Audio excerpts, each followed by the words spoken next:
you not know where that fucking time come from? Well, you're not at the back anyway. Huh? You're not at the back. Yeah, but I've never got in the 47s.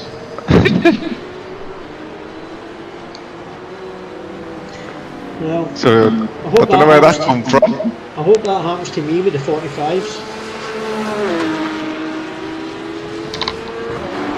Because I've never got in the 45s.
So you have time for another lap after this if you need it.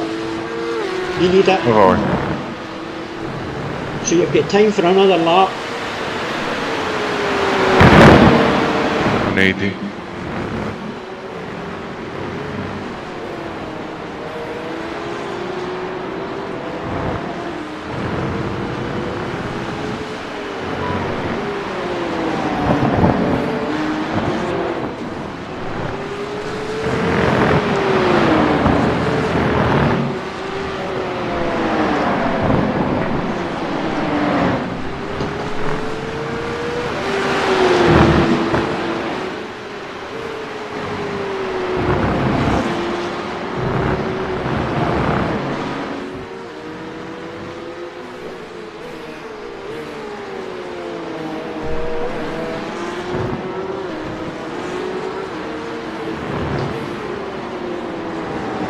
Right, set this one up and take it easy, no off tracks.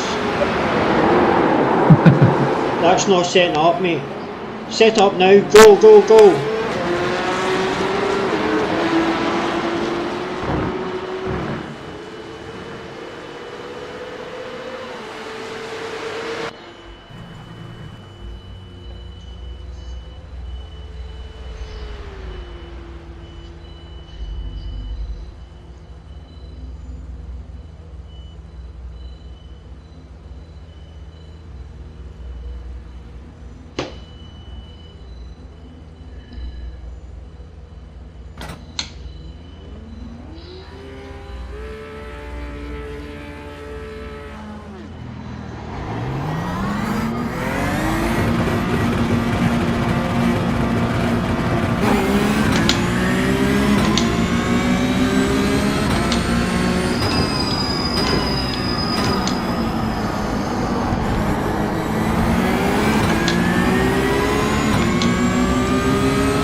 take it, I'll take it. Take that. Never got that point before. Good luck anyway, Gordon.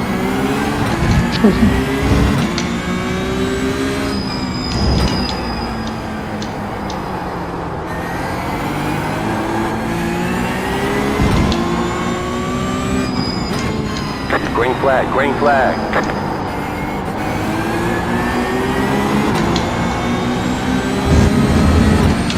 You got about 5 laps of fuel left.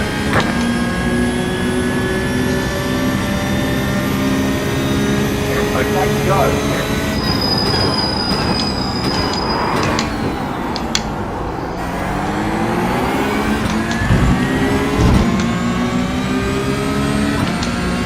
Go, go, go! Where's up? Get going! That's it, go! Mate, can you mute yourself for now, Ben?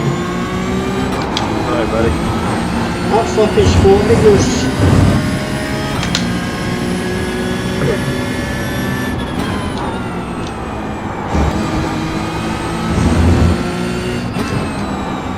Okay, 100.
You've got about 2 laps of fuel.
On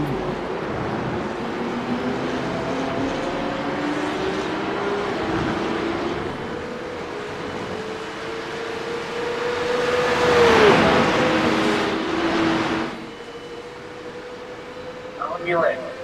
Clear.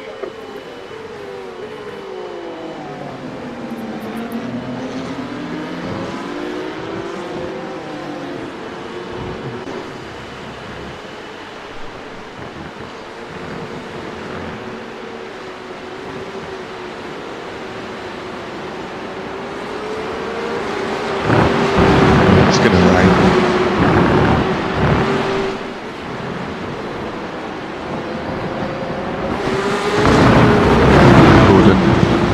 Just wait now. Wait now, I don't know if he's oh no, he's not in a hot lap anyway. What were you saying? Deafened. He's deafened. Oh, is he? Right. It's gonna rain.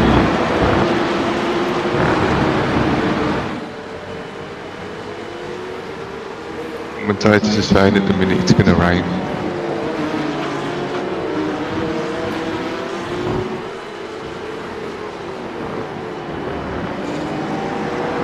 On your left.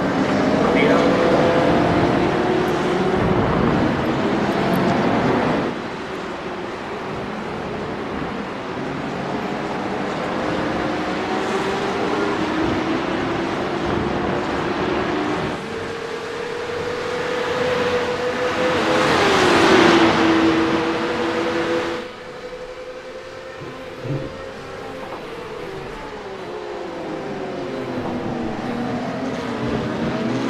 Why did he go so close to that guy? There. I'm saying, why is he so close to that guy? If the guy goes slower, he's got to go slower. No.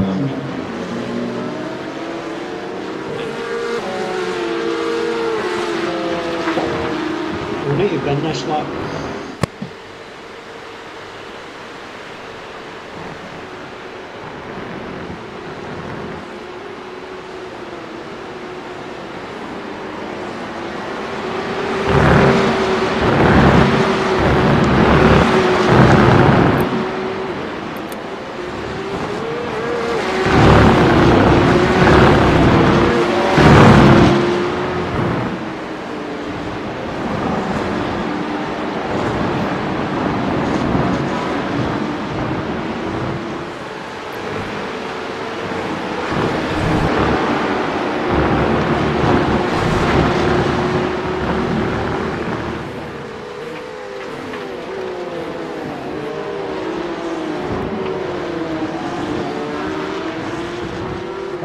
Is that Crayford's got a qualifying ban or not? I don't know. He said on here he's got a qualifying ban, or he's put a time in, you know. Oh, really? Who's the guy? What's his name? Kane Crayford.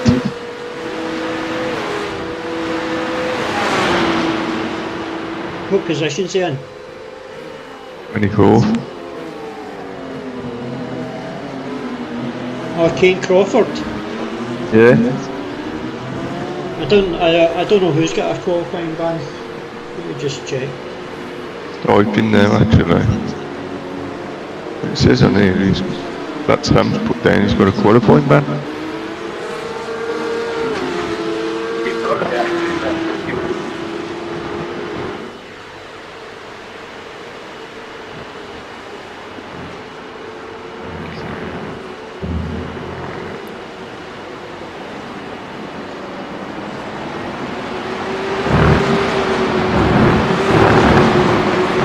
No, he's not got a qualifying ban.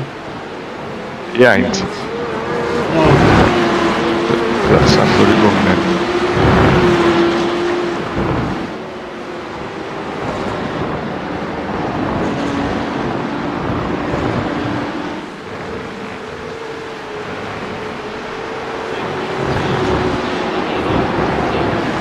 Oh no, it looks like he has.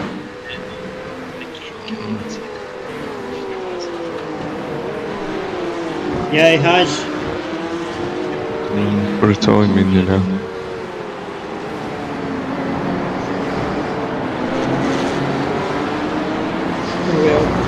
penalty or something, and then still have an R qualifying ban next week.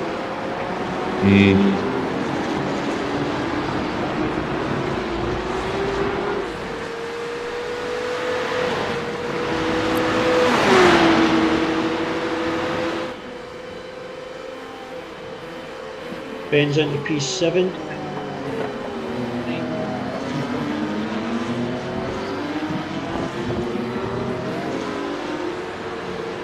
Fucking heck, I'm miles done.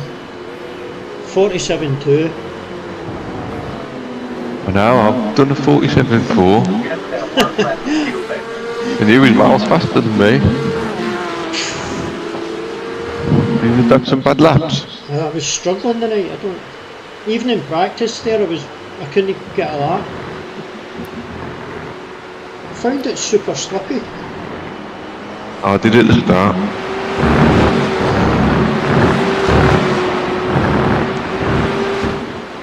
Have to do your fuel saving, mate.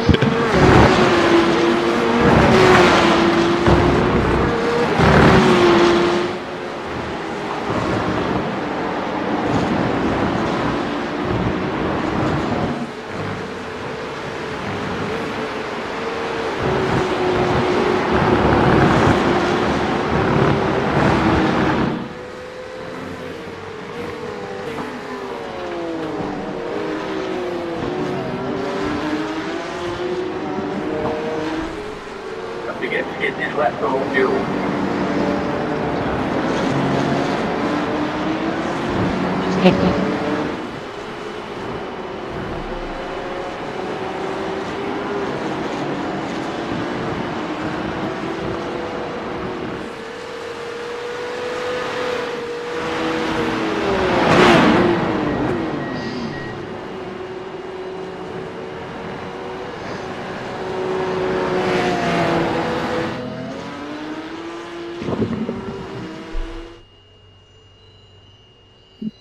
Anything I find is like a bit annoying is that guy who's top for us, he's only just joined the track like the last 2 races.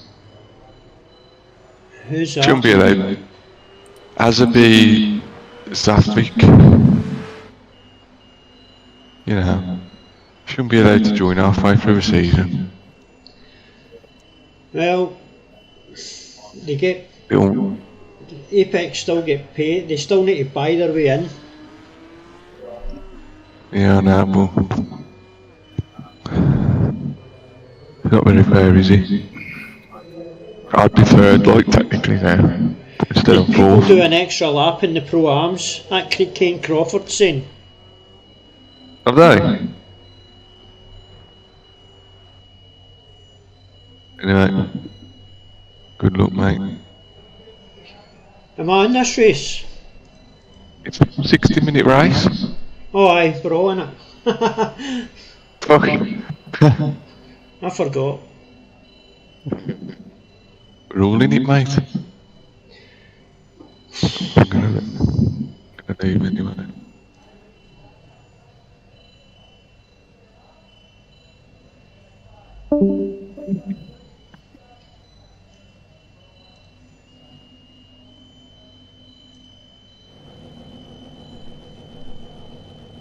You expect rain soon.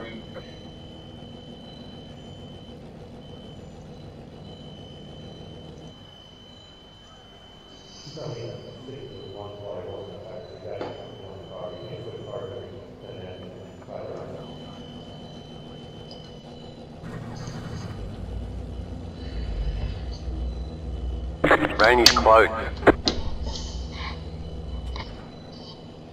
You're on a dry tyre. The estimated strength of field is 3,919. Tight field today, look for opportunity.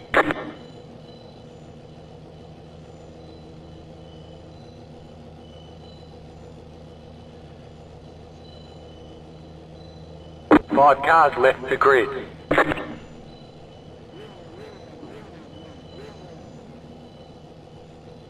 Still waiting on 2 cars to grid.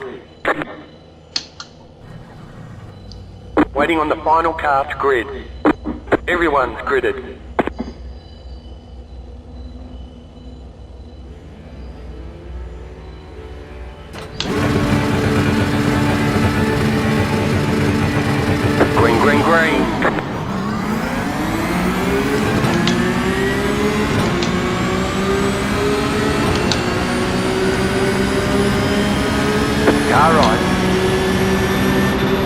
Still there. You're on the left, 3 wide. Still there, still there. Clear. There's an incident behind. Car right, you're on the left, 3 wide. Still hold. Right side, 2 wide. Still there, hold your line. There's an incident behind. Go right, keep to the left. Stay on the left.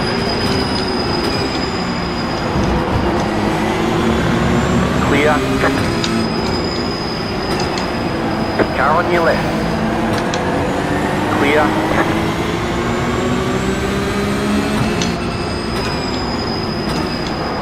Right side, left side, 2 wide. Clear. Fucking heck.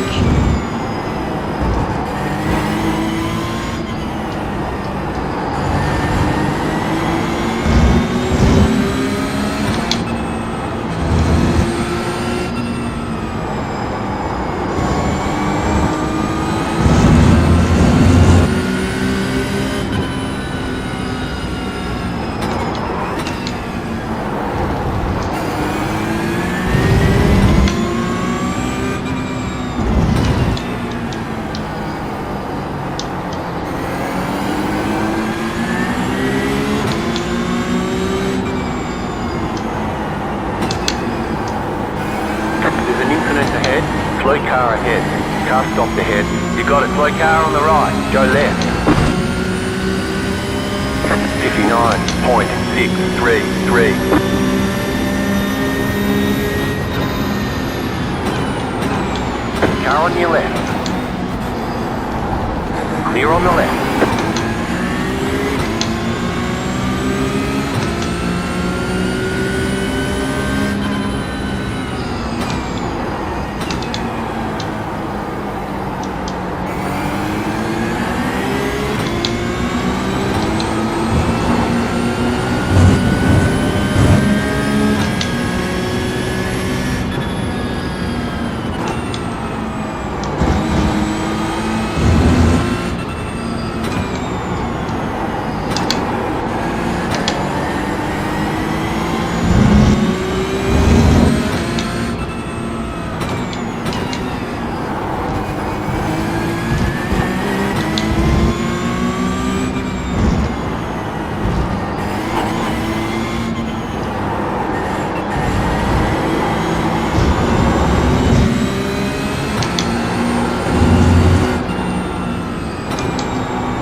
Fiddling with the fuel.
speed, just set the fastest lap.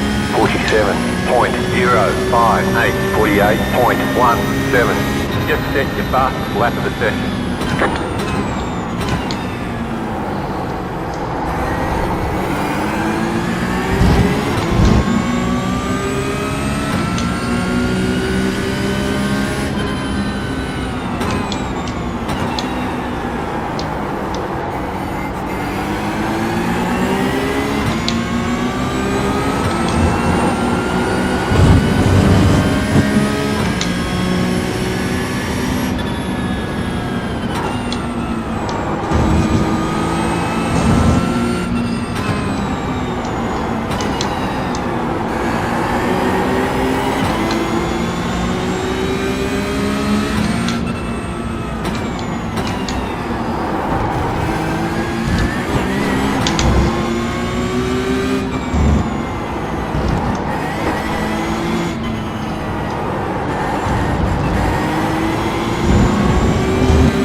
Just set the fastest lap.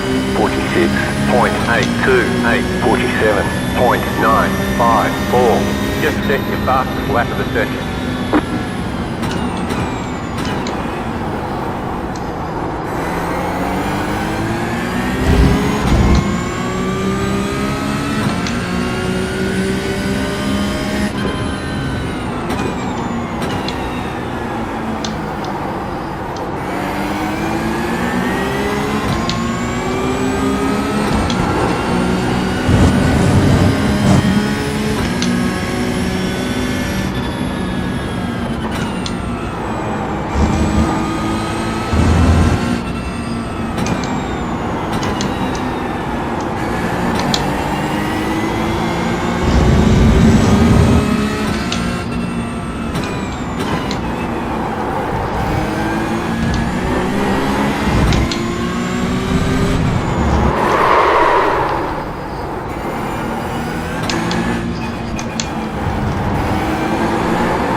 Right side.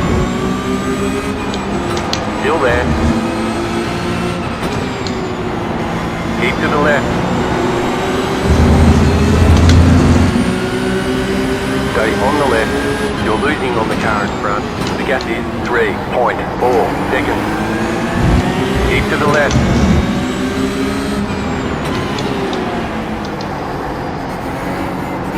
Clear on the right.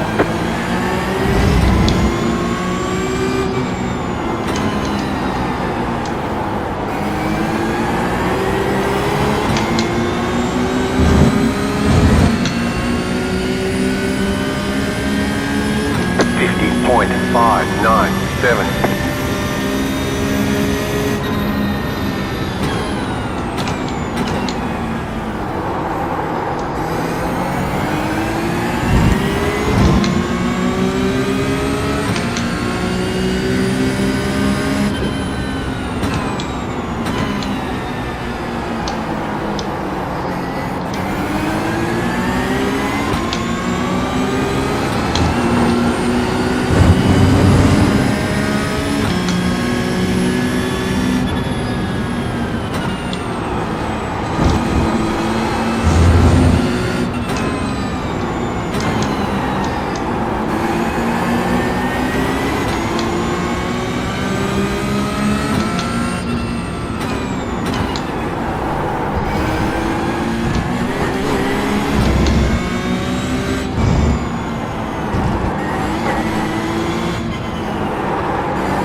There's an infinite behind.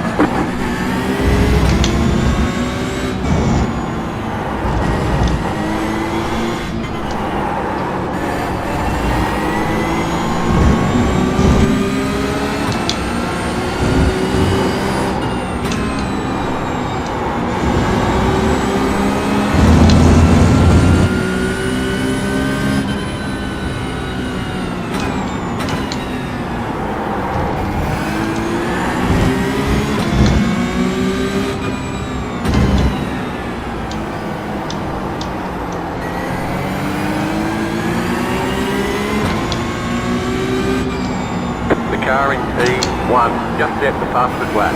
46.607.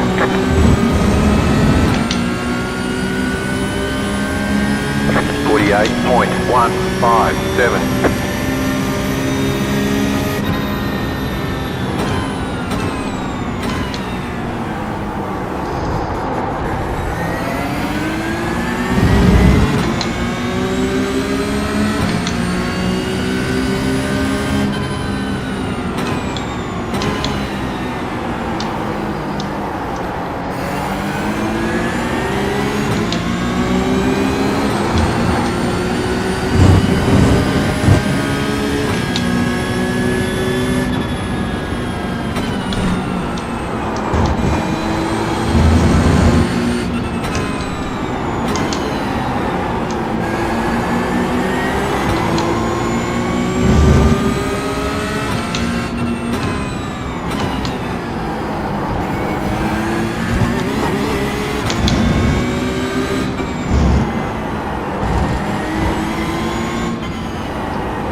.975.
New fast flat for you.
48.057.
.017.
The leader just did a 46.812.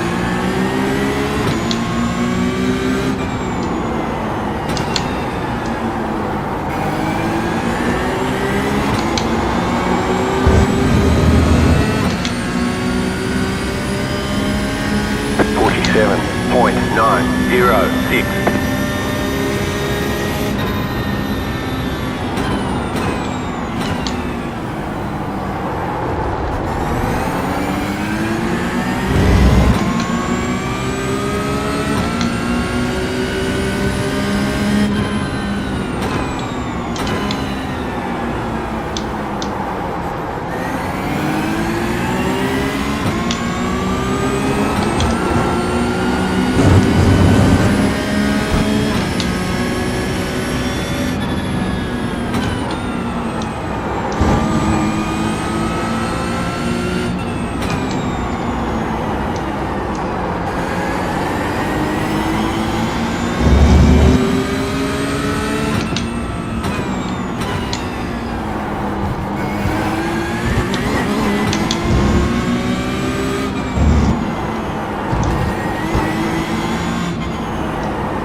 986.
Just set your fastest lap of the session.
Current front pitting 47.963.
48.088.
.582.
Did a 46.718.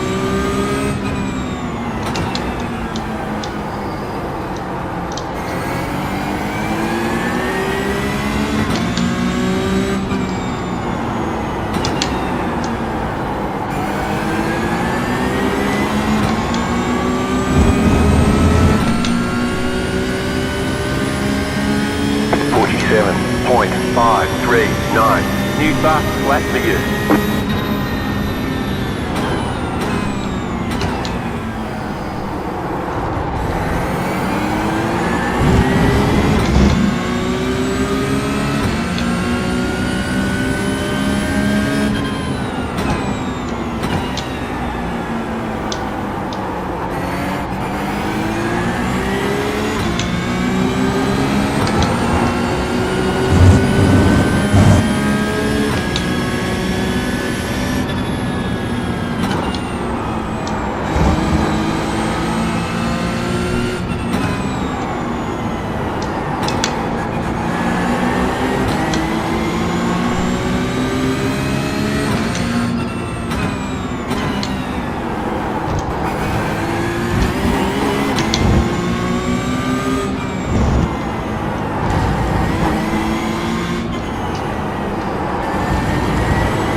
47.56.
.722. You're in the top 10.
about 5 laps of fuel left.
.255.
Just at the fastest lap, 46.581.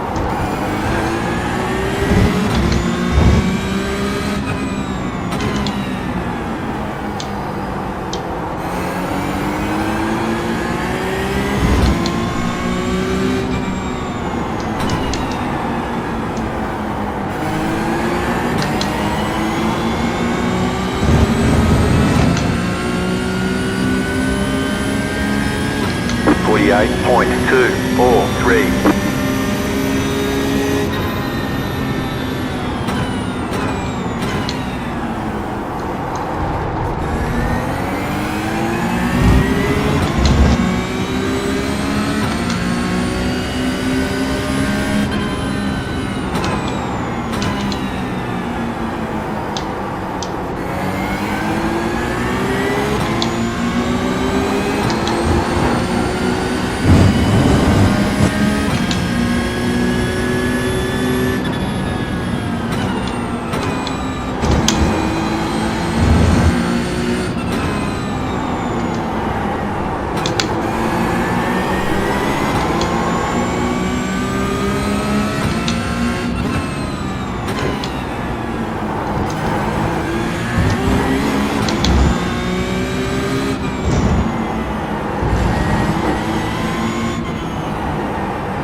Just at the fastest lap, 46.431.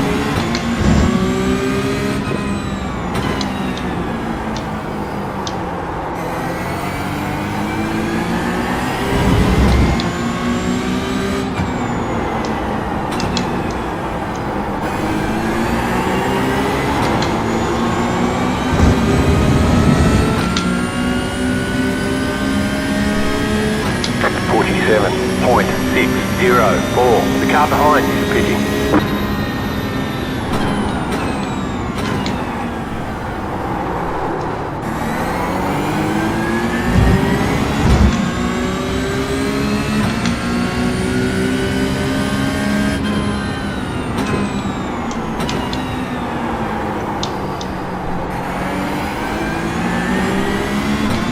You've got about 2 laps of fuel left.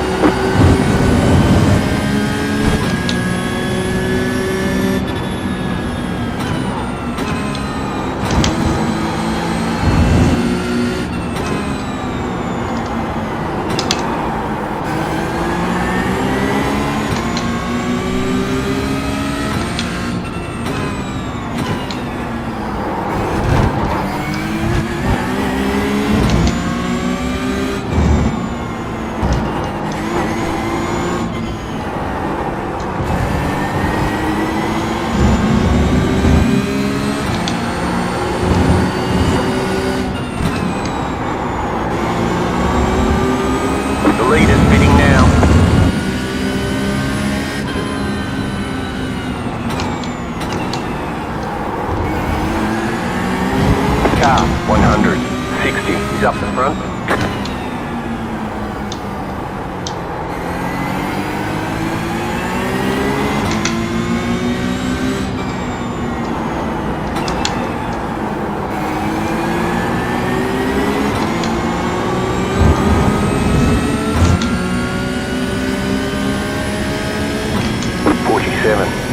.793.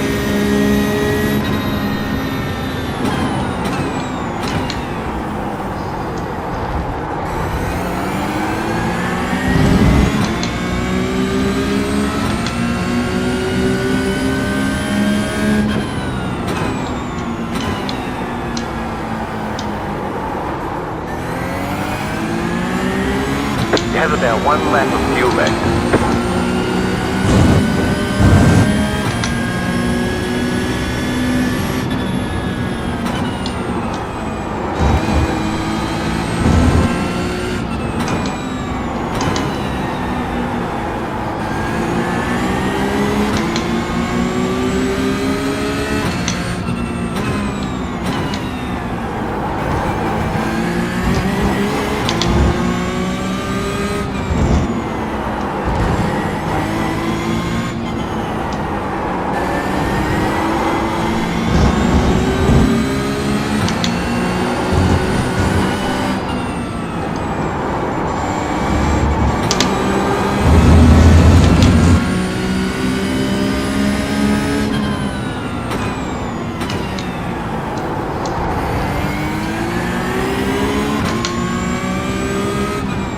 Don't forget to pit this lap for more fuel.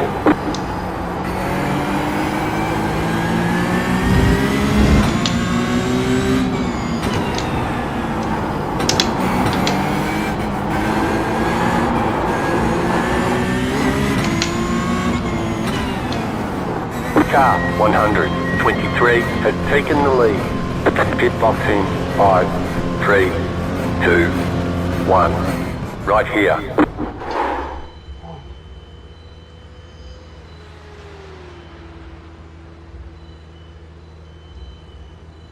All clear, punch it. Fucking Hedge.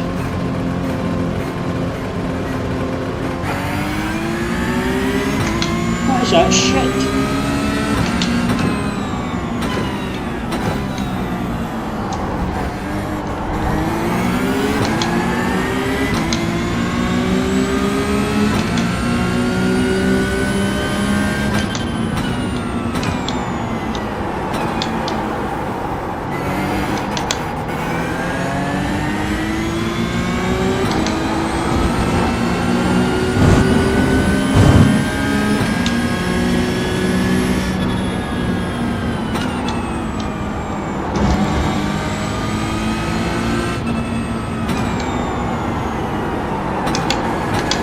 Going well, keep at it.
089.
Have about 5 laps of fuel left.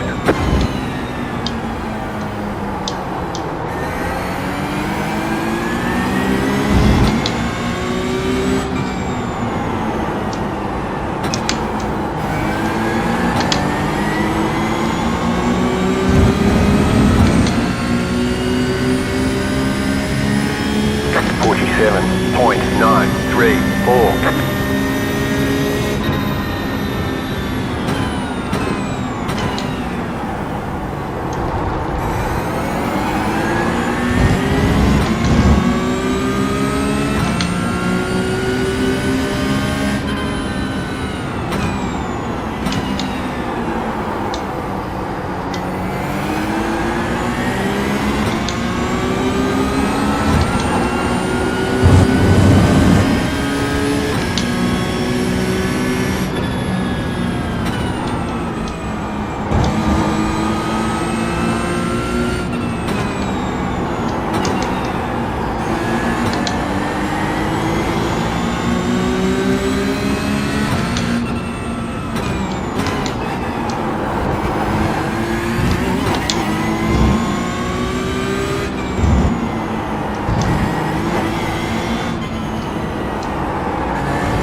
Consider 46.769.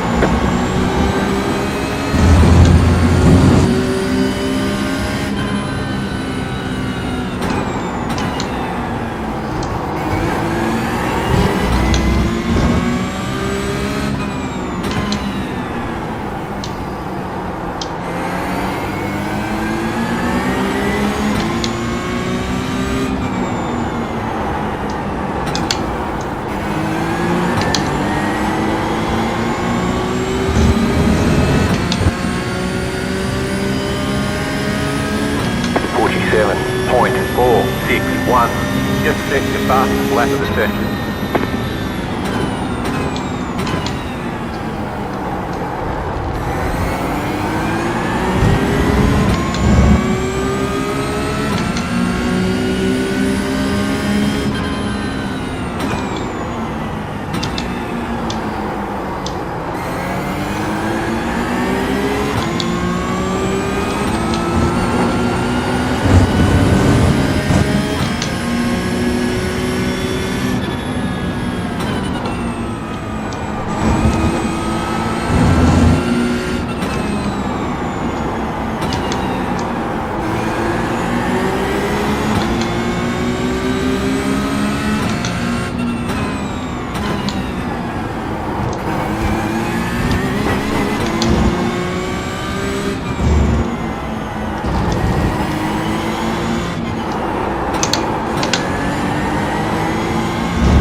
27.941.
Got about 2 laps of fuel left.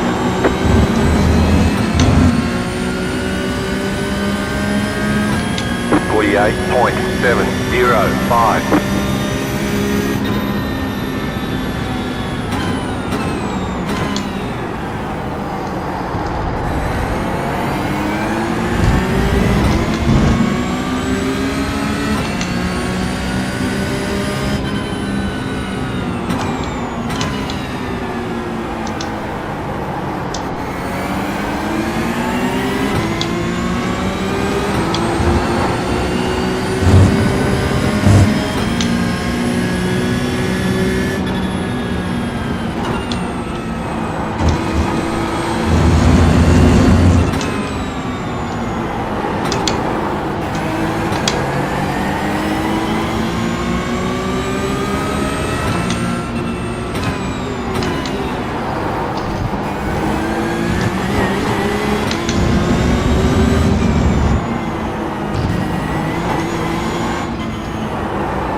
White flag, stay smooth.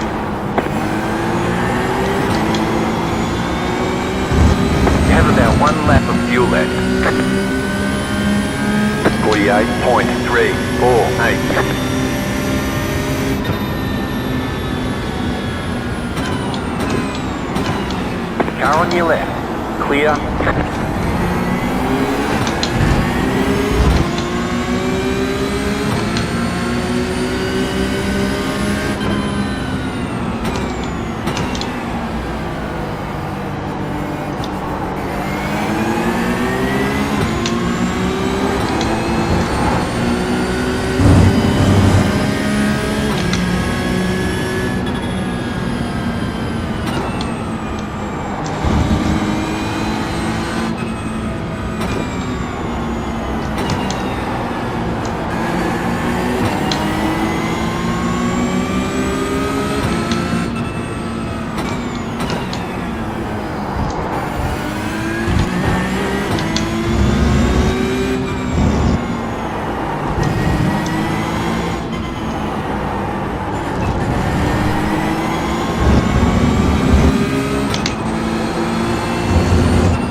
Checkered flag, checkered flag. Better schedule some testing, we'll get them next time. Yeah, no shit, Sherlock.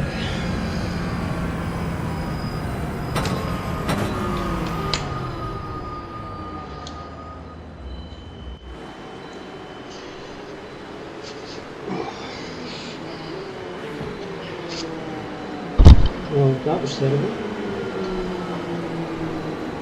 Quique, que estoy a uno.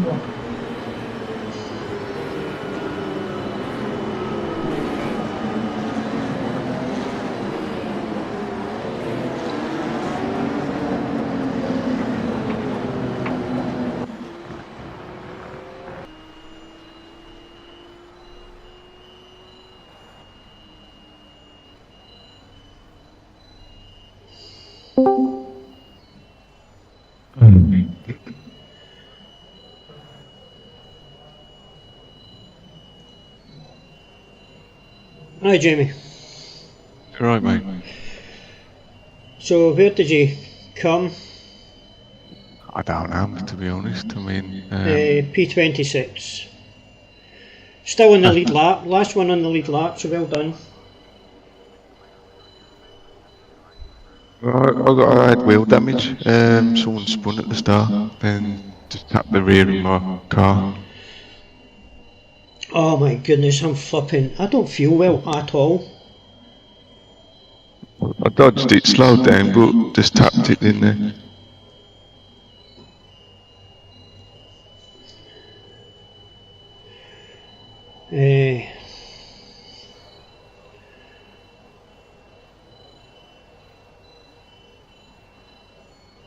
Oh well, I was P2 in the Pro-Ams again. Oh no, P3. That's alright, I'll take that.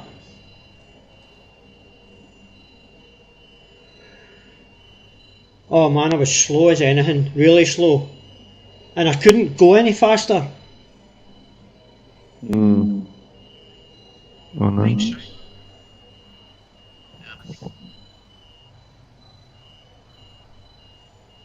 My head is proper fuzzy, my mouth, my tongue is actually sticking to the roof of my mouth. My mouth's dry. My head is, I've got a wee bit of sweat on it as well. Fuck, I don't know what's wrong with us.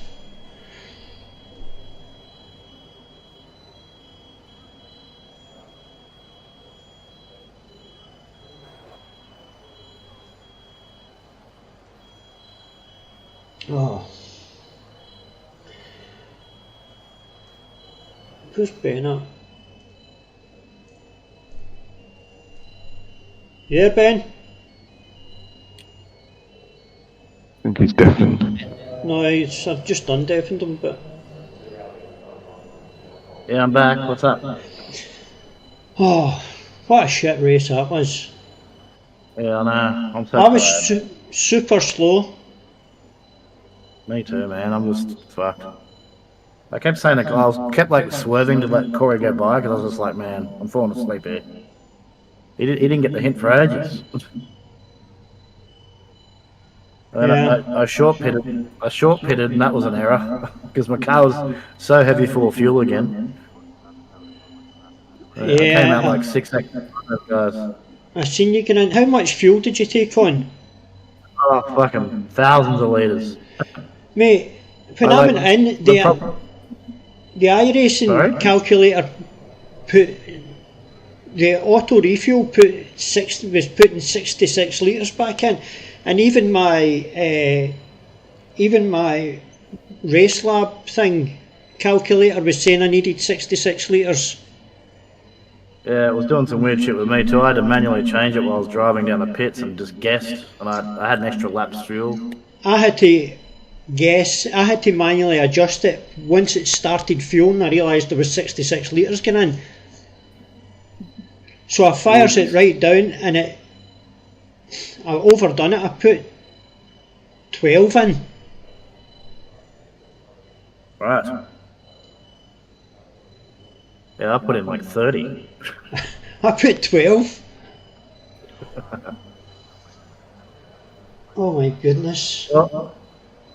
Alright, well, I don't know if I can make next week's race. I'll see how I'm going. I've got an appointment in the morning, but I got to go to work now, boys. So you enjoy your evening. Yep. Okay, mate. Thanks for coming. There you go. Remember, you're only one left in the team. Yeah, well, yeah. Look, I'm going to try and move my appointment. Put it that way. If you can make it, it'd be better. Is it Suzuka next week, is it? Yes, Fucking hate Suzuka. Right, okay, mate. so do I. I have just about hated every single track this season. Like, just mate, throw in some Australian tracks I know well. Aye. Throw in, like you know, a bit of Bathurst, bit of I don't mind Phillip Island. I like Phillip Island. like- It's good for the Peacock. Street. Yeah, I want some street circuits as well, Yeah. like Long Beach, Detroit, or something. Detroit. Yeah, that'd be fun. Yeah. It's always fun in a league when it's like a narrow track like that.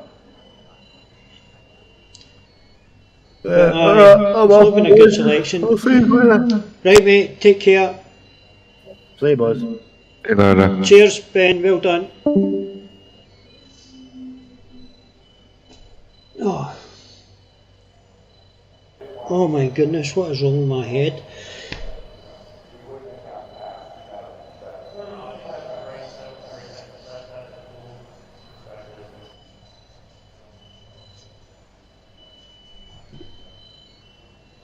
So, what happened to you at the start? Someone's going in, his rear just tapped my rear and it damaged my wheel. So I had to race with an entire damage to my wheel. Again, you know, On the lap first one. lap? Yeah, first lap. Only a tap as well. Nothing too major. Well, you were slow at the start. Yeah, I ain't got a clutch have on. You've not got what one, sorry? I ain't got a clutch, so I'm not good at Davey, like the guy who's joined their league in amateurs, man, he's running fucking P10. I mean, that's just bullshit, ain't he? Who the guy that's just joined? Yeah, he's joined in our league, ain't he?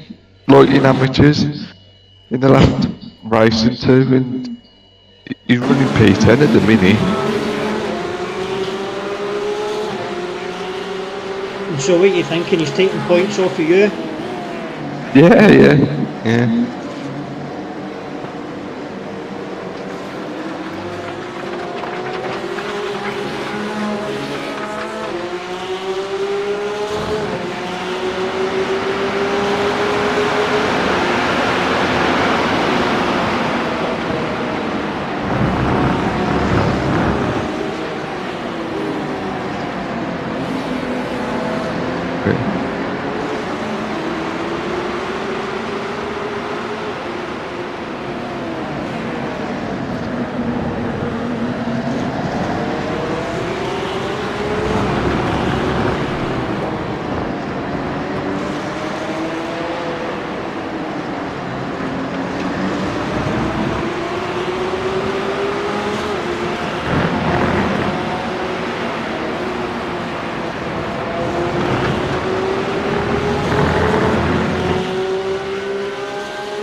I thought you said you got turned in lap one.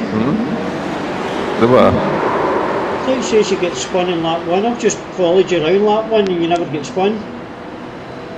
Wait, was it lap? No, it's lap one. I didn't spin. I got tapped. Yeah. Do you ever go on the? you You ever never go on spun the at all. grass? Huh? Oh, you get tapped, right, when on the grass, right.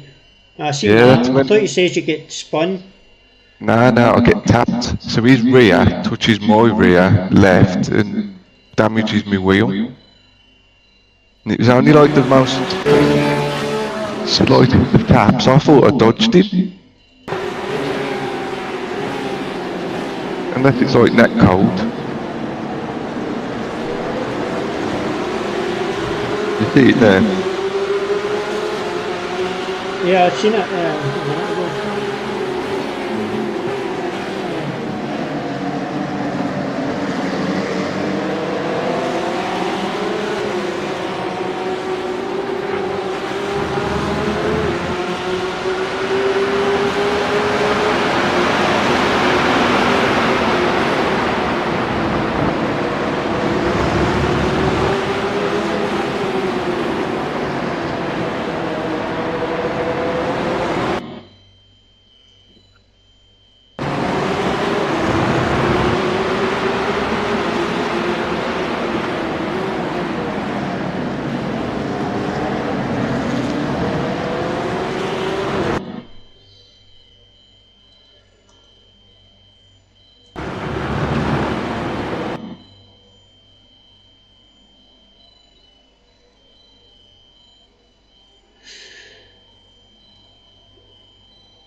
Did some good fuel saving and managed to get to the last 10 minutes of the race.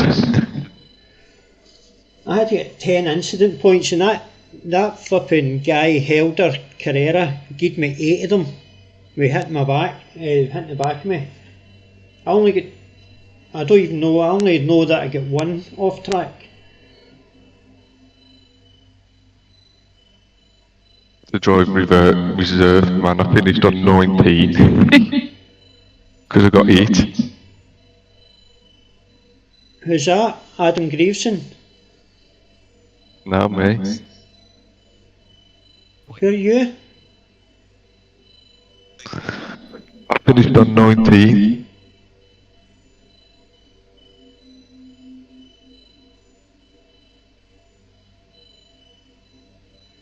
No, it's saying 26, P26. You finished. Oh, you finished in 19 incidents? Yeah. Yeah. The last 10 minutes I had to like go round, just coasting, man, because I was doing, you know. And so you didn't get any more? I had to really fuel save for the last 2 laps. So I'm no surprised the guy hit the back of me once there, but it was the same guy that hit me in lap 1. It's hit me in the last lap, or second last lap, but I don't know where I get 2 off tracks. I only remember getting 1 off track. Did MD get a drive through? No. Nah. What's the limit, 20? Yeah, it was 20. How did you work your fuel out? My finger froze again. Eh? At the auto. Did you have it on Iracing's auto fuel? Yeah. And what did that do, 66 litres? Nah. It gave me probably 2 laps extra. So how did mine try and give me 66 litres? Did he? My auto fuel came in, I set it to 23 or something, and then so that I could just make a couple of wee adjustments if I needed, I came in, it was 66, and I kept looking at my Race Labs fuel calculator, and it also was saying 66 litres. Okay. So something was wrong.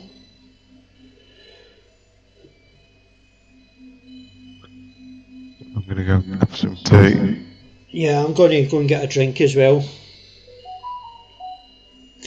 Right, I'll catch you after, mate. Cheers. Yep, it's in a bit, Troy. Good Right. race. Cheers. Bye bye.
What it's been so far this season. Maybe it's just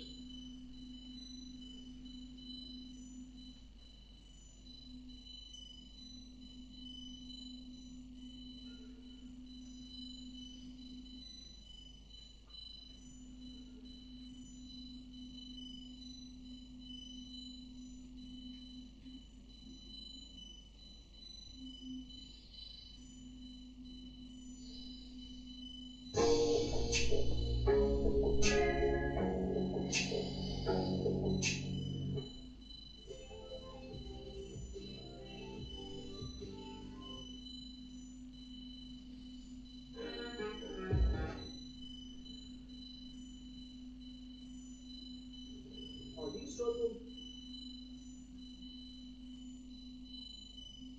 It's the penultimate round of the season of the Apex Racing Academy Porsche Cup, and with all three driver championships as well as the team's championship all still to play for, tonight's 60-minute race at Hungaroring could be crucial to see who is crowned our season 12 champions. My name is Sam Fitzpatrick, alongside me is Aaron Smith. Lee Thompson is bringing you this stream on Apex Racing TV. And now we head into the second 60-minute race of the season. We had one at Imola last time, and that produced some incredible racing. We had 3 wide for the lead with 15 minutes to go in that race. And I'm hoping that this Hungarian circuit, one that is not visited a whole lot really on the sim, is going to offer up yet another entertaining event. I think we mentioned it last week, the Hungaroring really doesn't get used at all. It was sort of popular when it came out initially, but it really, and I mean really badly tailed off over the last year or two. Unfortunately, I mean, even though I'm not the biggest fan of this track, it definitely deserves to be used a lot more, especially considering that there are some tracks that get used a lot more than this that are a lot worse. So, a bit unfortunate, but here we are nonetheless, and a 60-minute race should be a good one. The drivers, of course, don't have too much experience doing these longer form races in this Porsche Cup car, and that's one way to come out of the pits, I believe. Who's that just came out? The 1, 2, 3, that's Pascal Costa wiggling his way out of the pit exit as the pros now begin their qualifying laps. And I think you briefly talked about the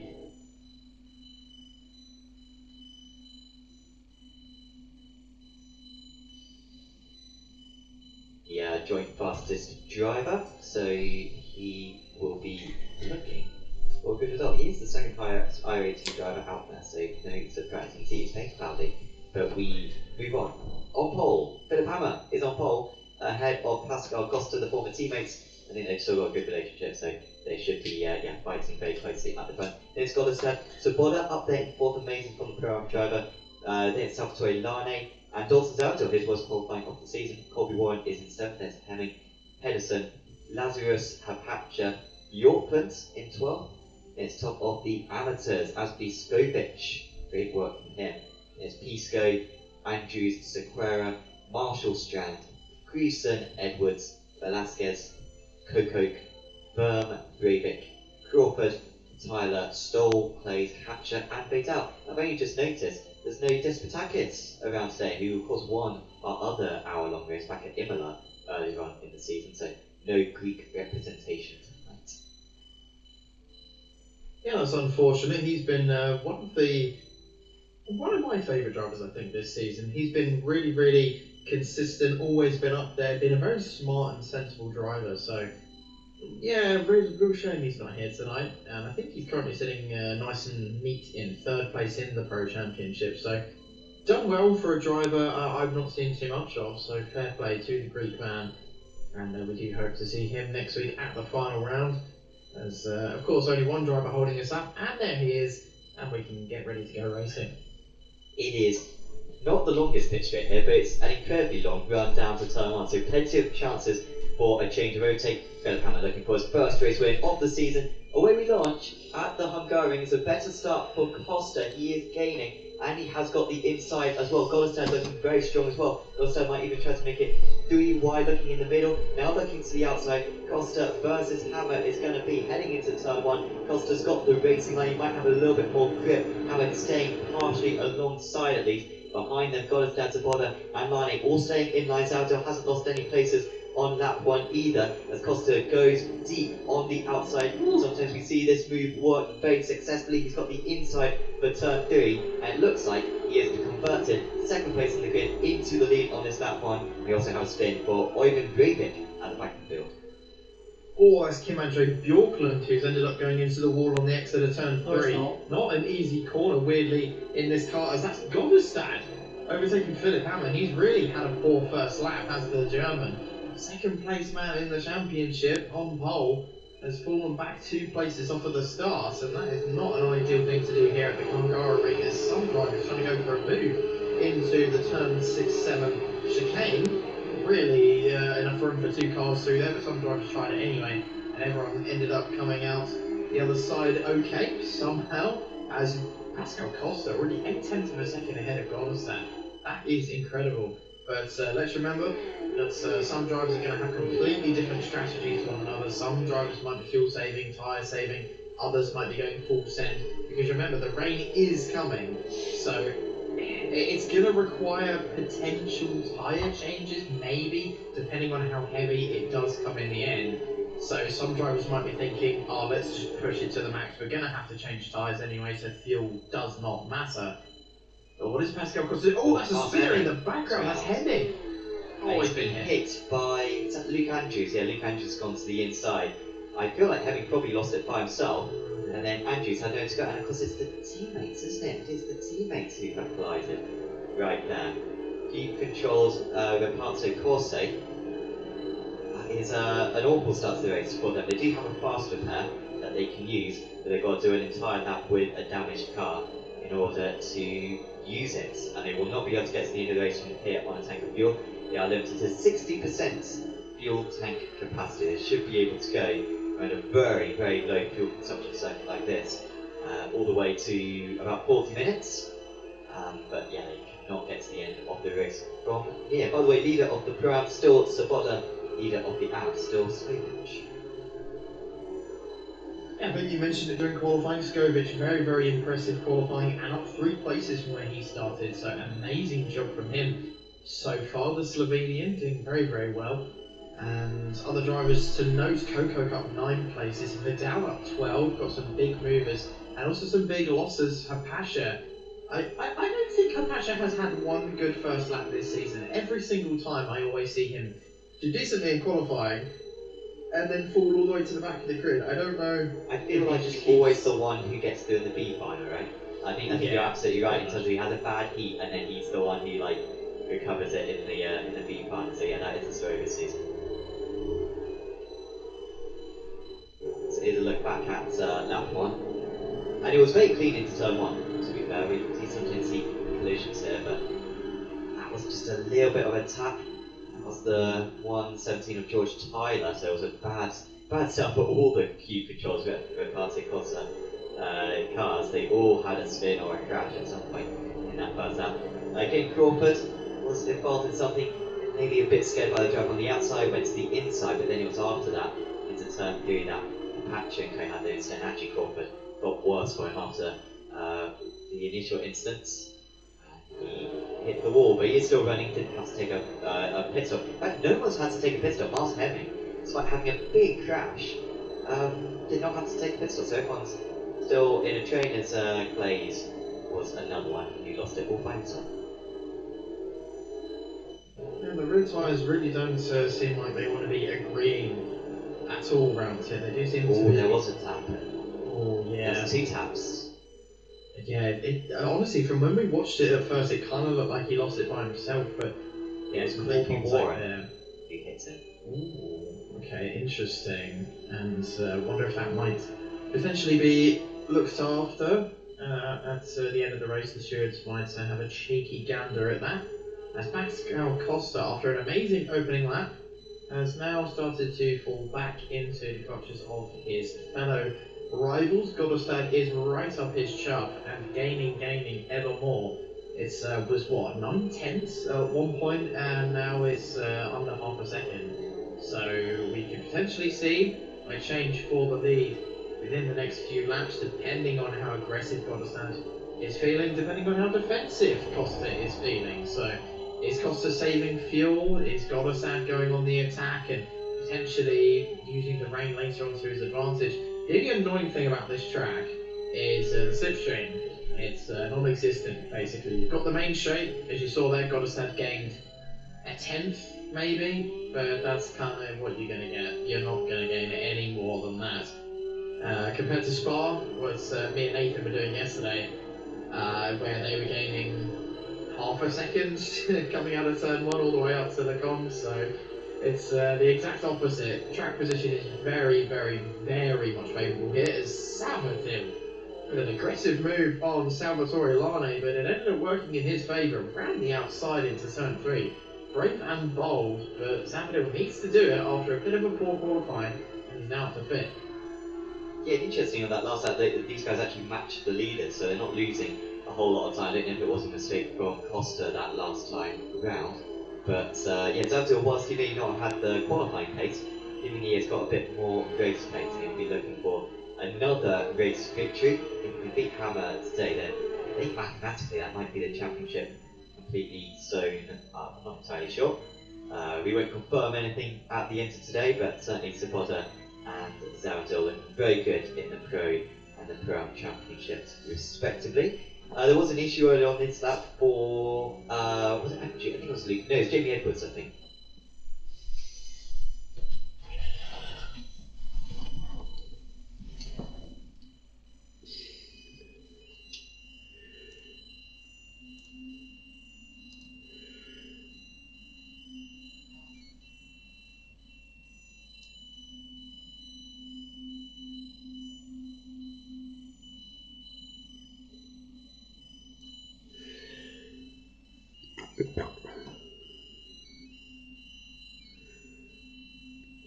No.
So had an issue earlier on this lap.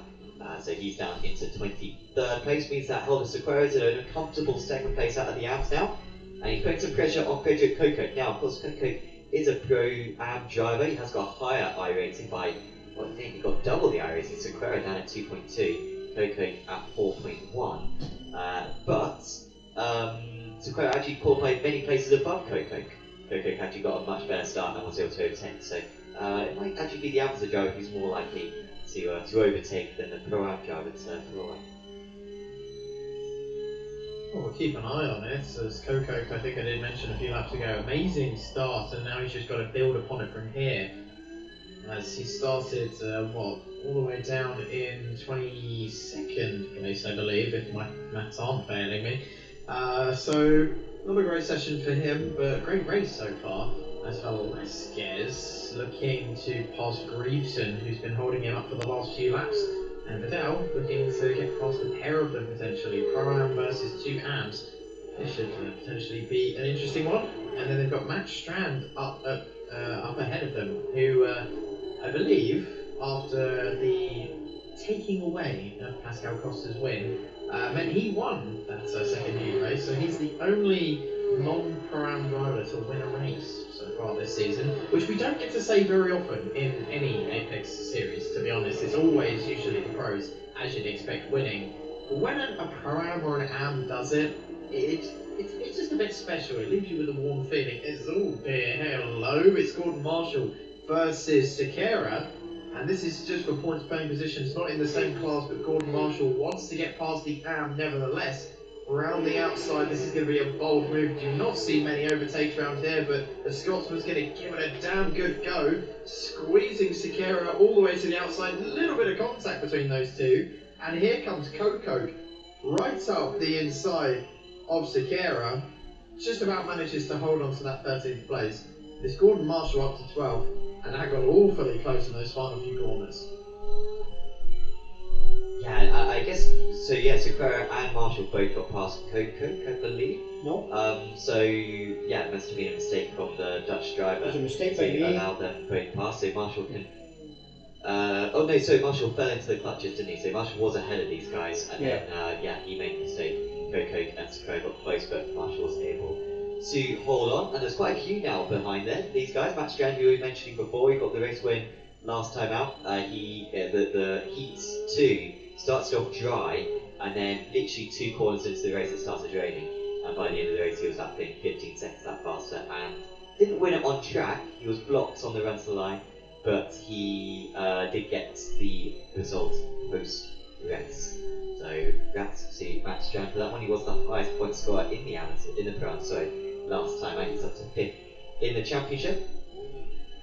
But looking to gain more places here as well. He's got Velasquez and Vidal very close behind him, and Strand, and Pedersen as well. But still, Marshall, maybe after that mistake in the PSAP, looking to rebuild the gap that he formerly had. I don't know if my eyes are deceiving me, but is it spitting? Potentially. I think sure. it looks very sunny. That's what like. You're seeing rain, I'm seeing sun. I'm seeing a bit of a mix of both. I've seen a few drivers on this lap use their wipers, so I'm not sure. You know what? I don't know if I think you're planting something into my mind. This is like conception or something, and like you put an idea into my mind, and I think it's driving me crazy because I'm starting to see spots, but I think it's literally just. I think I'm imagining it. Let us know on the chat. Can you see rain? Because it's saying 0%. In the radar. By the way, we're down to 4% chance of rain now. Like the rain chance keeps going down, so it's almost certainly not going to rain. Yeah, that's a bit unfortunate. Was rather looking forward to the rain, but oh well. Unless this race goes on for another 4 hours, then we get 10% chance. So that should be good. Yeah, just saw that. It's just an internet problem though. Luckily, the Czech Republic driver not crashing or having any incidents. I need to be careful who I talk about as well, because I had the worst commentator curse I've done in a while yesterday. I was talking so good about a driver. They were up 24 places from where they started, and I said, oh, they've been so clean, it's been a brilliant drive. Oh, okay, speaking of clean, that's not going to be very clean, as Matt Strand has completely bullied Coco off of the track. But luckily, Matt Strand, I believe, backed out of that one and just let the Dutchman go.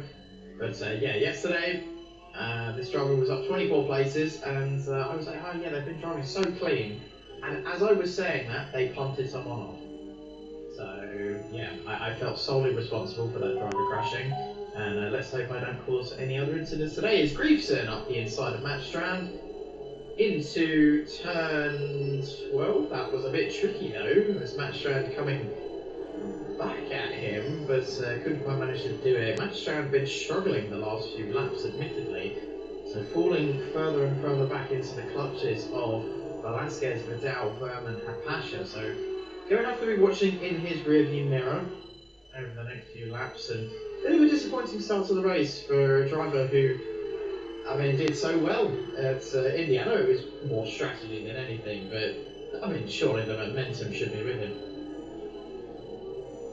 Yeah, well, he's currently in 5th place out of the crowd, so not doing too badly at the moment. Is Strand, and I think we mentioned it earlier on, but the tyres can be a factor in this race. Usually, in these hour-long races, the drivers don't take tyres. We always ask the question, oh, will they take tyres? Will they take tyres? And a couple of the hours sometimes do, but they tend to have got it wrong. Because, of course, whilst the fuel and the tyres are taken simultaneously in this car, the fuel doesn't equate, and you're going to lose like 10 seconds in the pit stall, and you're not going to get that back. I think tonight it might be a little bit different. This is a very high tyre consumption circuit. I think the thing that will be helping them out is the fact that it's very cool track conditions. So it's pretty much as grippy as the track's ever going to be. But I think it'll be more of a question. The counterpoint to that is that this is such a low fuel consumption circuit, you're going to need to take so little fuel that taking tyres is even more of a penalty in the pit stall than normal, as we're alongside into the chicane, and he has made that one. That is Kane Crawford getting ahead of Breivik, and now Hemming gets past Breivik as well. Hemming's car remarkably pointing in the right direction, considering he had a big hit earlier on when he was spun around, had a fantastic qualifying, actually did Hemming as well, qualified PA. But yeah, that car is still going. He will be soon into the pits though, I think, Hemming, because I'm sure he has got some damage, and we're soon going to be in the pit window where he can get to the end of the race on a full tank of fuel. Yeah, like you said, the tyre consumption around here is just, oh dear. For anyone who has driven this track, you You know, it's awful. And the one thing that I think makes me not like Hungaroring so much is the fact that it's usually quite a draggy race, and that's the best way I can describe it. It feels like it's going on longer than it actually is. That's the only way I can describe it. It's a fairly short lap time around here. I mean, compared to a lot of other tracks that we go to in the Porsche Cup car. So, I don't know. This track is very hit or miss. I mean, the Hungarians that I am aware of, obviously they love this track. It's like their baby. But I think to the rest of the world, this is a very Marmite track. You kind of love it or you hate it. What do you think, Sam? Yeah, I haven't really done much racing out here, so in terms of a racing perspective, but of course it's most famously known for Formula 1. And it's an old one in Formula 1 where like 80% of the races around here in Formula 1 are absolute rubbish. And then every 5 seasons it's casually like the race of the season. It's a very strange one, but like a little bit of rain around here. Like it sometimes rains, but like very rarely I'm going. But when it does rain, it's really good. But I like the factor of just the relentless nature of it. It is a proper testing circuit, and yeah, the tyre conservation as well is going to be important. You're going to see plenty of marbles as well on the side of the track by the end of the race. And not a whole lot of overtaking, but I personally like circuits like that. Long Beach, fantastic circuit. Love to struggle to overtake. It really does make those battles much more intriguing than just drafting straight past someone. And right now, Ben Pedersen has been maybe the opposite of that, because he cannot get past 4v1 on that last day. He was 300ths of a second faster, but could not muster and overtake his T1. Well, I mean, famously, the Hungaroring was the first Formula 1 race, I believe, to be held behind the Iron Curtain in, I think it was 1986, so this is a pretty old track considering. It does feel newer than it actually is. I don't know, it feels like it was made kind of in the early 2000s, but it's not. It's been around for a lot longer than that. And I think the F1 drivers are fairly the same as we are. You know, it's an alright track. I don't think really anyone loves it or hates it. It's not really changed over the last 40 odd years. It's relatively the same throughout its entire history. It's had a few little things here and there, chicane removed or added here and there, but it's largely the same layout that we had all that time ago. The biggest change off the top of my head is the first sector has been changed a lot. I think even 20 years ago it was a lot narrower, a lot tighter. The first few corners were completely different. It was kind of a bit of an off-camber corner, whereas now it's, I wouldn't say better, but it's just a lot nicer to take and a lot more consistent. Whereas the old layout, you kind of were hoping and praying going into the first corner. Yeah, I mean the pit straight is much longer as well. They wax on an each like 200 meters, I think, on the pit straight in order to encourage overtaking. And I think it was a good change. Yeah, I think that change was made for 03 season, if I recall correctly. By the way, there was a couple of moves for, well, I was going to say King Crawford again in a couple of places, but he has decided to let them all go again. He has got some damage on that car. He feels like he can get to the end of the race, and so he's going to pit now, take his fast repair. And yeah, tried to do a big undercut on the other drivers, and I wouldn't be surprised if we have a few other drivers who are maybe getting a bit stuck out there who decide to also come into the pits very, very soon, because getting some clean air around this circuit could be very useful. Welcome to everyone in chat, by the way, Kenneth and Lieber and Berger as well, for all tuning in. Berger supporting Colby Warren out there, who might be receiving a penalty later on, unfortunately, but he is doing well, at least before the penalty. He's up there in P7 as it stands. This is the biggest battle out here. Matej Hapacha now up to 19th place after his issues earlier on in the race. He was one of them. I think he Giles on that one, he hit the wall, but none of them had to come back to the pits. Very soft balls, it seems like, around this Hungaroring circuit. And he's got past Thomas Verb. I thought he started pulling away, but Verb still got a look in his mirrors. He's got Stoll, Andrews, Tyler, Yorkland, and Edwards very close behind. Yeah, Masha, and this car in general, a lot of them have taken a big old whack, especially up the rear. Weirdly, they can take a big beating in that rear bumper. Of course, where the engine is, which just makes it even more concerning. I don't know how they're able to take such abuse to these cars, as that is Bjorklund coming into the pits. A few drivers thinking that the early stop is going to be the way to go. And we'll find out, of course, later on if it is the way to go. Oh, I mean, he was pushing it. That was close, yeah. Yeah, that was awfully close. As Hemming now coming into the pits, I think you were talking about that he probably will be one of the first drivers with a huge amount of damage to come in and get that car fixed. And hopefully we can see some more pace on the Dutchman as we jump back up to Colby Warren, who has a little bit of a pack of cars behind him. I was going to say 2 Australians, but I would have immediately offended Corey Lazarus. So 2 Oceanic drivers, then. That's a better way of putting it. You've got the Aussie of Pedersen and the Kiwi of Lazarus occupying his rearview mirrors.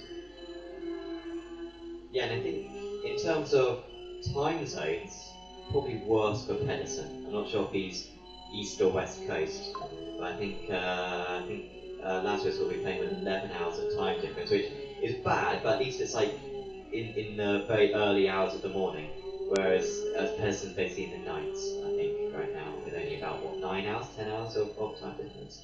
So, yeah, credit to both these guys for getting up early on a Wednesday morning to race. By the way, King Crawford, I feel like King Crawford may have come into the pits twice. I feel like he just came into the pits 2 consecutive laps. Yeah, so bad news for King Crawford. Or maybe he was serving a drive-through. Yeah, I think he was serving a drive-through the first time out. Because I guess incidents, I'm not gonna, we're not sure what the incidents are. But, yeah, he probably got a drive-through. Luke Andrews is next into the pits. He was another driver in this big pack. And so a couple of them have decided to come in. And he's also a driver with a lot of damage. He came across his teammates, I think, earlier on, who had spun at the final corner and hit him. That's why he's got front damage. And Alistair Hatcher's also in. I don't know how Hatcher got. Penalty. Oh, does he? Okay. Well, so not a drive-through then? Or maybe he's going to try to serve them simultaneously, or serve one then the other? Potentially. I mean, that's what I was going to suggest with Kane Crawford, is we saw him come into the pit, so potentially he just got a pit exit line penalty or a speeding penalty and had to come in and serve that as well. I'm not sure. But yeah, Hatcher, when I was briefly looking at the radar, just to check, might potentially rain, I saw he had a black flag. Of course, no idea what for, but could be for anything at this point. It still says 3% chance of rain in the next 4 minutes. It probably will change as soon as we get to 2 PM in sim, because looking at radar, absolutely nothing. No, I'm not seeing any precipitation at all. So Iracing lied to us. It was at 1.40% chance of rain at the highest. Oh, and there goes Dow letting past Pasha. Didn't even bother fighting that one. Yeah, that was very courteous of him to lift off and let Apache pass. Vidal's still up 11 places. But yeah, we're looking at 4% rain now, unfortunately. So it's unlikely that we're gonna get any. But it was 4% before the session started. It went up. We got excited when it went up above 30%. But it looks like the few clouds that there are going to dodge this Hungaroring circuit. Down continues in 19th place. None of the drivers taking tyres so far. It does seem like they're all just taking fuel, and it is very short fuel pit as well. So I mean, we're talking Andrews took 12 seconds worth of fuel. Taking tyres would be something like 24 seconds. So when we've done these races in the past, you're maybe going to lose like 8 seconds. Around here, you're going to lose 12 seconds once again because you take so little fuel in this car around this circuit. Costa is slowly edging up the gap. It's 1.2 seconds, but seeing that they have got to do an entire hour on these tyres, it's maybe going to be more complex than just this pace. Hammer in their third. Supporter keeping up in fourth. He's still in the mix, doing very well for Pro-Am. Zabadil as well, still in the mix. So top 5 all in shots right now, and I think we'll have a shot at winning tonight's race. I don't think they're going to be able to win the evening, but I think honestly at this point, Zavadil. You did have to highlight Aaron. No, I didn't. And I will. Anyway, I think Zavadil is probably using the bottom at this point. I would be doing exactly the same thing, and probably just getting in that slipstream, saving fuel, saving tyres, as he doesn't really seem to have the pace that he's had in previous weeks. So the way that he's going to be able to get ahead of these drivers in front of him is probably through strategy. And we've seen a couple of other drivers, especially at Imola, taking huge risks. I believe it was Despotakis who at Imola just was amazing in the pit strategy, saved like a few seconds, and of course ended up winning that race. Yeah, it was Hammer or Despotakis. Yeah, I think Hammer went from like third up to first in the pit stop, and then lost everything afterwards. But yeah, like he took a really, and it really caught us unawares as well, because he wasn't even that much in the draft, and then he managed to take like 2 seconds less of fuel. So yeah, it could certainly change it. Of course, Hammer's third right now, but he's a bit further back from the lead than what he was back at. He's 2.2 seconds off. I can say it's quite similar to where he was at Imola. So he's got a decent chance. As that's why for Pedersen, I think that's a bit of strategy. They're not teammates though, these guys, but certainly seem to live it. Liver in chat, apologies, saying that Corey lives in Australia. He was back then. He's 2.2 seconds off. I can say it's quite similar to where he was at Imola. So he's got a decent chance. As that's why for Pedersen, I think that's a bit of strategy. They're not teammates though, these guys, but certainly seem to live it. Liver in chat, apologies, saying that Corey lives in Australia. My apologies on that one. I think we've been told that, or at least I've been told that maybe in previous seasons quite a few times, and I always forget it. So thank you for correcting us on that one. So yeah, they're even worse when it comes to the time difference. I think for both Corey and Ben, I think we're talking at about 20 to 7 in the morning, I think, at the moment for both those drivers. As Pedersen comes into the pits, he had just, of course, lost that place to Lazarus, and now he's pitting. Yeah, well, maybe that's why he has come into the pits, because, I mean, let's not forget that when you do come into the pits, you end up cooling your tyres down. It's a little bit of a strategy that some drivers do use to pit early, cool their tyres down, and then they're able to push again for at least a few laps, get those tyres nice and working. Maybe that's what Ben Pedersen's doing. That last lap he did look a little bit on edge, and the car didn't really want to do what he was telling it to. So perhaps just a little bit of mind games there with Ben Pedersen, and he's going to be one of the drivers we're going to be keeping an eye on, as he's pretty much the only front runner so far to come in for a pit stop. And I think it's about 40 minutes these guys can go on a tank, give or take. So, give it another 10 odd minutes and we're going to see a huge flock of cars coming in. You've already seen a few drivers here and there, trying to gamble on going in early, but I'll be honest, I've rarely seen it work in iRacing. It typically, in this sim, I was going to call it a game there and offend millions of people, but in this sim, it's always just run the tank until it's dry, and that's usually what drivers tend to do in real life. The only time you don't is if you're in multi-class racing and you know you're going to lose time, but they're not doing that today, and they can just focus on running that tank all the way until they're on fumes. Yeah, one of my favourite cars on the sim, of course it's not being used properly for a long time, is the Williams FW31. And of course in that, of course, you had refueling. So back in the before the 2010 season in Formula 1, you used to have, well, around this circuit, you'd have 2 stops, maybe even 3 stops. Michael Schumacher famously way back in 1998 with a 3-stop strategy. And that wasn't tyre limited, that was just fuel limited. You would be so much faster with lower fuel that you would be able to make up the extra pit stop. And that was a lot of fun, but there's not really any cars like that unfortunately, on iRacing, where you can go for the short stint. The IndyCar to a certain extent, but even that is more fuel limited. You can't actually go that far on a tank. The tanks are very small in the IndyCar. So, yeah, you don't even have the option of going for a one-stop. You have to only go for a 2 or 3-stop race anyway.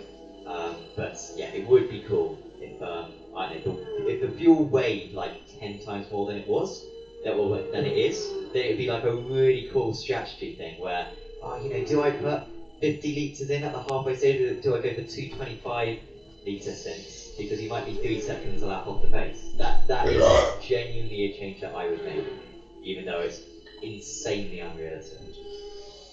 It definitely, I mean, we're talking realism here, Sam, in iRacing. I mean, the GTPs are 10 seconds quicker in the game than they are in real life, so, that's...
iRacing's been struggling recently, but of course hopefully that will get fixed sometime this year. But I get what you're saying, I definitely do. It does seem like some cars on iRacing fuel doesn't really do anything. I mean, again, going back to the Pro Mazda, it feels like it does nothing. I think we were talking about it last week at Phillip Island. It feels like having extra fuel in the car does literally nothing. I guess that's just old iRacing for you, a little bit less advanced, of course. And I guess in GT cars as well, the fuel doesn't have as big of an effect as it would in Formula cars. Of course, they weigh a lot more, and they're less reliant on downforce. So I guess that's the only reason. I mean, they are still quicker on lower fuel, of course, but just not as much as you'd think. Yeah, it's not a big difference. That Strand might be in line for me. Behind these guys, I've got Cruiser versus Hapacha. Hapacha making up another place, up to 15 now. Needs to make sure that he doesn't get a little bit of glue mid-corner, but Hapacha up into 15. How far up could he get? Maybe top 10 could be possible. Well, probably not top 10 because you've got to remember we've had Ben Pedersen come in, but I think P11 might be possible for Hapacha, the man who actually started in P11, so he might get back to where he was, which considering he crashed on that one. Would be a good effort. Steve plays into the pits, but a driver getting out of the way, and that almost... I think it probably did affect Hammer a little bit. I mean, you would have had a bit of concern that Hapacha was going to hit the apex and potentially cause an issue there, but Hammer didn't lose too much time, at least to Goddard. He has continued to lose a bit of time to Costa. Meanwhile, the gap's now up to 1.8 seconds. None of these guys coming into the pits. I'm not. Well, actually, no. You know what? George Tyler just took, I think, 4 tyres. He was certainly stationary for a lot longer than most of his rivals. So maybe the 4 tyres is an option. But yeah, we haven't seen many guys go for it. And of course, if these guys don't pit now, then they won't be paying for the 4 tyres, because if you are paying for 4 tyres, more pit on the halfway mark, so you get the extra tyres sooner. We're seeing some drivers pull some shapes down this straight. Salvatore Lyons very much going for the MotoGP line at Banana. The Hungaroring. the straights where you go to the inside and then you weave back. He's been doing that every lap. And Colby One, credit to him, he's following in his tracks. But yeah, that is Larnay's defensive tactic right now. Yeah, which kind of confusing why, considering he's not really under that much of a threat from Colby One at the moment. He's close, but not really close enough to have a move. But speaking of close, hello, Svoboda and Zavadil getting extremely close to one another. And Svoboda, I believe, has a lap car in front of him, so this potentially could make this a little bit interesting and potentially annoying for the Czech Republic driver. Is it going to be a case of Svoboda getting stuck behind? At least for now, it does seem that way. Is Zavadil going to sense an opportunity here? As the back marker's refusing to get out of the way, and Sam is not liking this, and the back marker goes very wide there. I can feel the tensions. Svoboda, as a driver, laid on the brakes from Zavadil, probably passing mouth moment there for the American, got extremely close to the back of the Pro-Am, but just about avoided him. And that was a little bit of an opportunity, but I mean, if he... you might be investigated. Yes, so and you may have had a couple of other infractions as well for other stuff as well. So the rule is that once the driver behind gets within half a second, you have to let the driver behind pass within 2 straights. In Crawford's defence, there's not really much of a straight in that section of the circuit, but I think there was an opportunity, and even when they did get alongside, he wasn't exactly waving them by. Skopich is into the pits. What a great performance it has been from Asby so far in this race. Only made his debut a couple of weeks ago, but he's been a really good addition to the series since, and this will be by far his best result. If he can convert it, we'll be looking for a nice 13-second pit stop. Strand's being overtaken by Hapacha, so Hapacha now up to P12, albeit of course there have been a couple of pit stops, he'll lose a couple of those places at least. Oh no, Skopich took tyres, I think, so Skopich stationary for 23 seconds. Might not necessarily be the worst strategy in the world, but it's certainly not the popular strategy, and he's lost track position now to Kokok. Well, I mean, some would say it's not a very good strategy. I mean, he was stationary for an extra 11 seconds, which in racing terms is a lot. That is a lot of time to catch up. I don't think fresh tyres are going to be worth that much time. And bear in mind that track position is favourable here. The slipstream isn't that powerful. I think we discussed it earlier, it's only about a 10th going down the main straight. You can see why, you know, Zavadil has been stuck behind Svoboda for the last, 18, 17 laps, and I haven't really sensed an opportunity that he's going to be able to get past once. So, I mean, there was that back marker on the previous lap, but that's the closest he's been. And even now, it's fairly close, but just not close enough. He's going to have to come out that last corner about 2/10 behind Svoboda if he wants a chance to get him into this first corner, or hope and pray that Svoboda makes a mistake or has a bad pit stop in a few minutes' time. I think Zavadil is playing the patient game right now. I don't think he's attacking on purpose. I think he's just saving fuel, saving tyres, and at the end of the race we're going to see Zavadil, dare I say, maybe fighting for a podium. Maybe a bit of an optimistic prediction, but it could happen. Pedersen is very close to Berger. Of course, Pedersen's already pitted in this race. He is the highest runner of the drivers who have pitted, and he's not lost too much time there negotiating the German driver.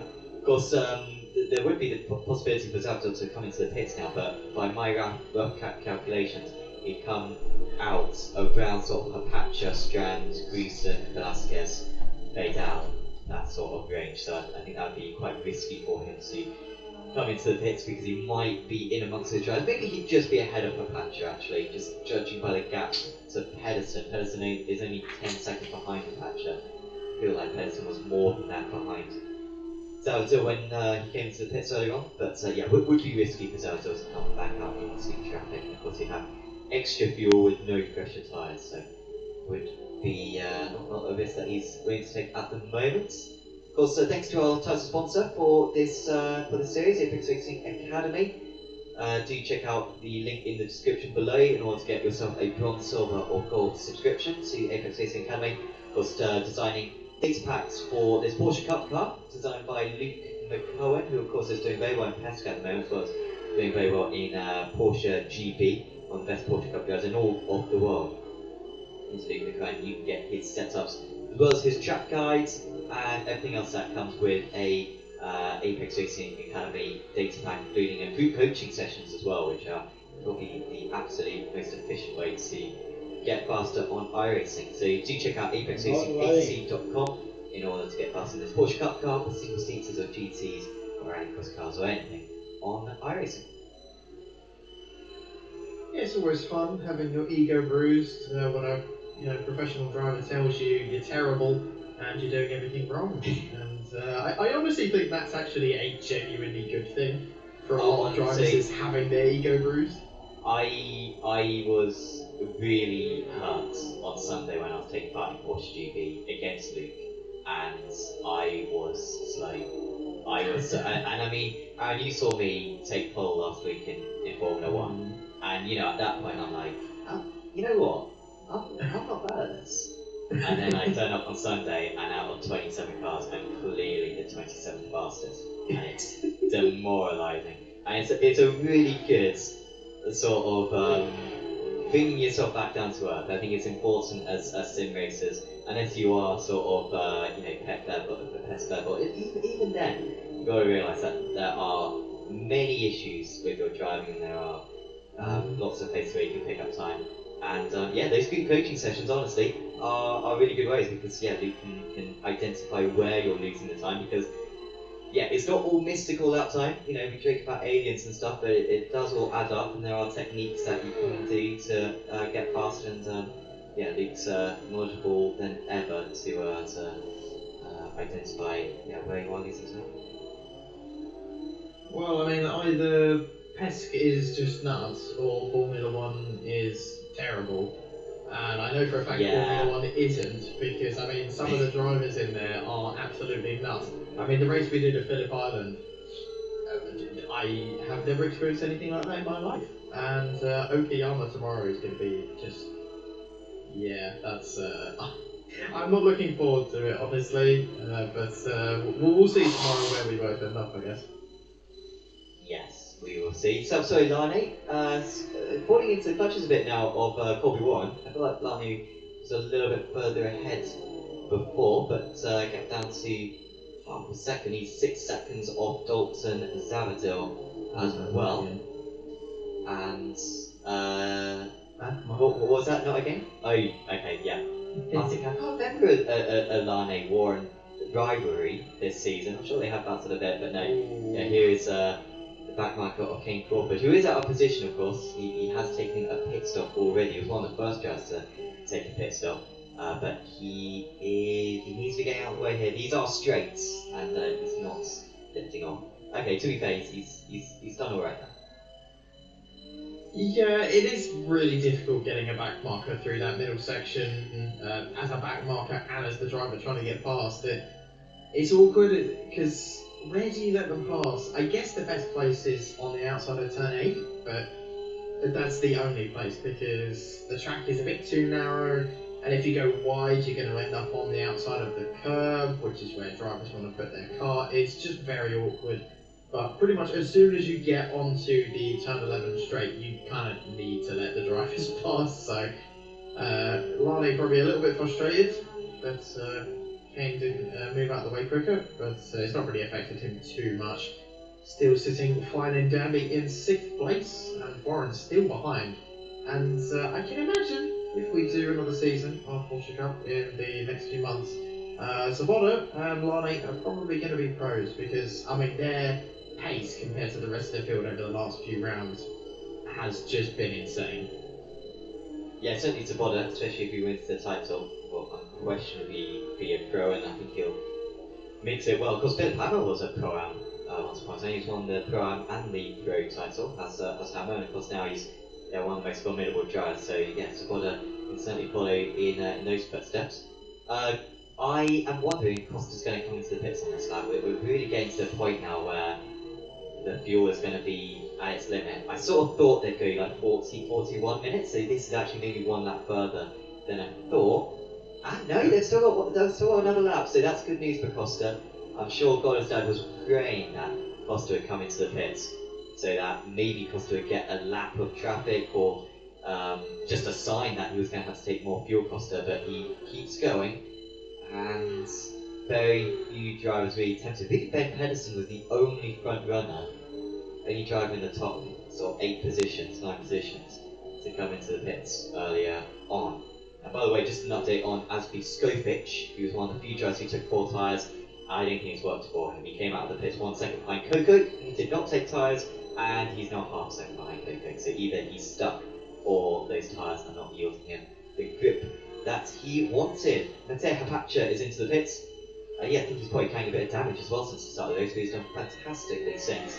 And yeah, he is in for his pit stop and still looking for an overall top 10 if possible. I think it will be a bit tricky for him to get into that top 10, but definitely not impossible, especially with so many drivers going to be pitting in the next few laps. Any one of them could get drive-throughs or stop and goes or whatever, it could happen, and that really will open up the points for Hapasha, who has had a really tricky season so far, and it would be really nice to see him actually have, you know, a good one, because some drivers have been very, very unlucky this season. He comes out in 20th, just ahead of Breivik, and he did not take tyres. Definitely the strategy to go with. Tyres, I mean, they don't wear enough really to justify taking them. And again, you lose 11 seconds, which is just nuts. And there we go. Everyone now should be coming into the pits. Oh, Hammer stayed out. Yep, Hammer doing his fuel strategy again. Yeah, and even back at Imola as well, whilst he was very short on the pit stop, he could still go on the same lap, but today he's able to do the extra lap. Zalzil's going on, Zaboda going on. I'm sure Costa and Goslow will be praying that the drivers around 10th place do pits, so they don't have to deal with some extra traffic. But Costa's stationary, so too is Goddard, and we're looking for maybe as low as 11 seconds stationary. Costa 11.85. Goddard 11.95, so very similar pit stops times. Zaboda 12.3, that might leave him vulnerable against Zavadil in a moment. But crucially for Costa, he comes out in some clean air, so good opportunity for our race leader, and Zaboda still the leader of the Pro-Ams after that pit stop. Yeah, Zaboda done very, very well. Lame, I was about to say not so well until I realised that Gordon Marshall hasn't hit yet, so never mind. I was going to say that is insane that he's managed to lose second place. But no, don't worry, Lame is still in net second place in the Pro-Ams, as I'm really shocked that a lot of drivers are able to go this extra lap, to be honest. I thought it would have been a lot closer. But Philip Hammer, Zavadil, Warren, Lazarus, we've seen those guys get stuck behind another car pretty much for this entire race. Hammer getting stuck behind the race leader for most of it, started to back off over the last sort of 15-20 minutes.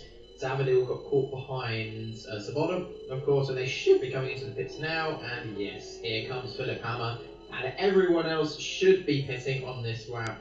I'd be very surprised if anyone had an extra few litres in them, as in comes Zavadil as well, in comes Warren, and we can see what kind of times these guys are going to be doing. It's going to be crucial for the likes of Zavadil, of course, who was stuck in 5th, I think, right behind the Pro-Am current leader of Zaboda. Where's Philip Hammer going to be? We know how incredible his fuel saving can be, so I'm just keeping an eye on that pit time and shock.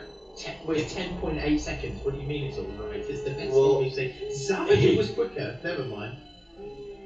Well, it's enough per second. I was thinking, you know, it'd have to be like 8.5 to be in the lead, but it's enough for second place. Philip Hammer's pulled that one off. He got ahead of Goddard. He was 1.2 seconds faster on the pit stall, was Hammer, compared to Goddard. But yeah, as you say, Zavadil was even faster, 10.1, and he is ahead of Zaboda. So he's got that one done, and actually quite a decent margin as well, about 2 seconds ahead.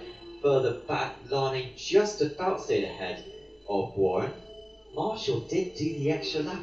How's Marshall done that? I want Marshall to go to the end of the race here. I mean, come on, there's only 12 more minutes to go. Strander's back out of the pits. He's going to be behind Coco, behind Skovic, ahead of Greason. Skovic getting stuck behind Coco, you can see there. And it means that Sequeira is now the leader of the amateur drivers. Sequeira, who did not take tyres, saved 13 seconds on pit stall compared to Skovic, who has been stuck behind Coco ever since his pit stop. Oh, that's a lock-up though for Hapacha, who's undone some of his very strong work recently. Hapacha's very slow now. I think it's as though they've put wets on that car or something, because he's really struggling. He did pit a few laps ago, and he's all over the place, maybe overheating the tyres, and he's having to go very defensive. This could be Skovic's opportunity to get underneath. Here comes Skovic. They're going into the chicane now. Skovic just bombs down the inside here. There's not really going to be anything that the 206 can do. He leaves a little bit of space. He leaves, just about enough space, I think, there.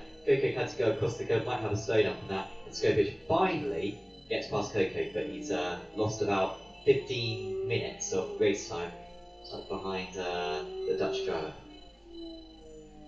I was just about to say the exact same thing. I'm surprised he's not got a slowdown from that. It looked like he completely jumped the curb there, but managed to get away with it, as Gordon Marshall does come into the pits. I don't know how on earth he's managed to go an extra lap, to be honest. That is incredible from the Scotsman, and we can see how much time he's able to get. 9.4 second pit stop, by far the quickest pit stop we've had today, and really, really good on fuel he has been, and that really should confirm a third place finish for him in the Pro-Am. So, I mean, apart from Svoboda and Marshall, Svoboda and Lane, being just out of this world in terms of pace in the Pro-Ams, Marshall is kind of where the Pro-Am should be, you know. He's done very, very well.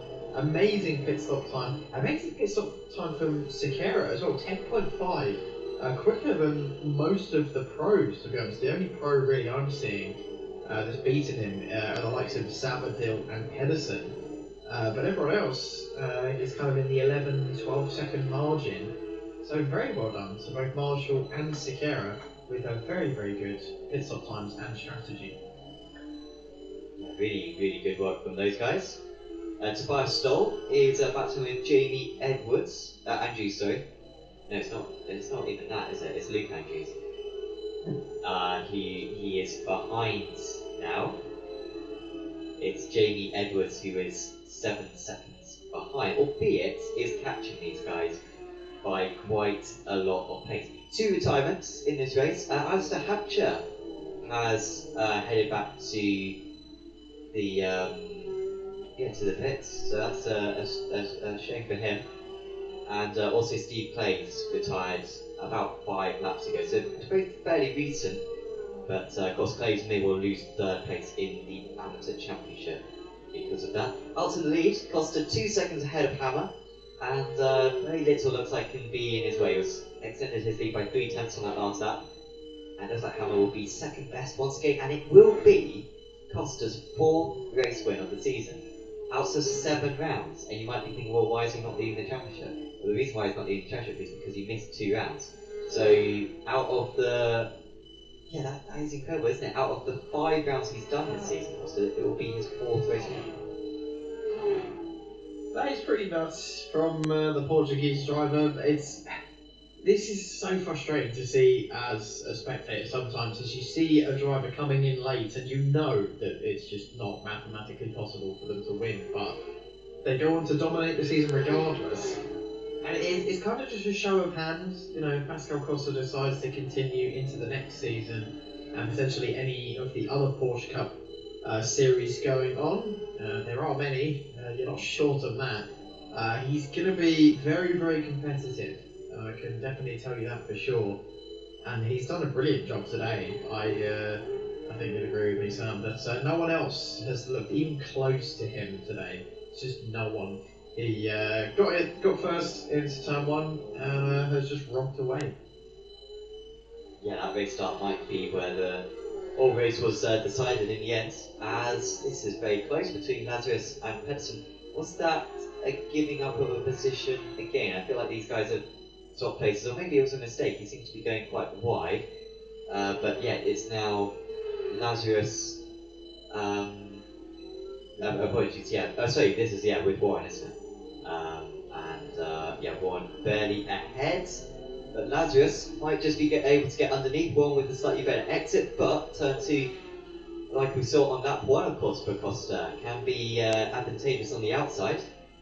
That's not the case for Lazarus this time out. So yeah, it was just a mistake, from Warren into the penultimate corner, ran wide. Lazarus got underneath, but couldn't get the move stuck. It is admittedly quite difficult to get a switchback done in this car just because of the nature you have to drive it. Switchbacks are far easier in higher downforce cars, but these just, because you're kind of on the limit of traction anyway, it's just so difficult to get a nice launch out of a corner. And I'm not saying it's impossible, obviously, you can switch back someone, but it's just so much trickier because of the way you have to drive this car. And we haven't really seen too many of them this season, unless you see a driver make a mistake, then yeah, it's kind of a given at that point.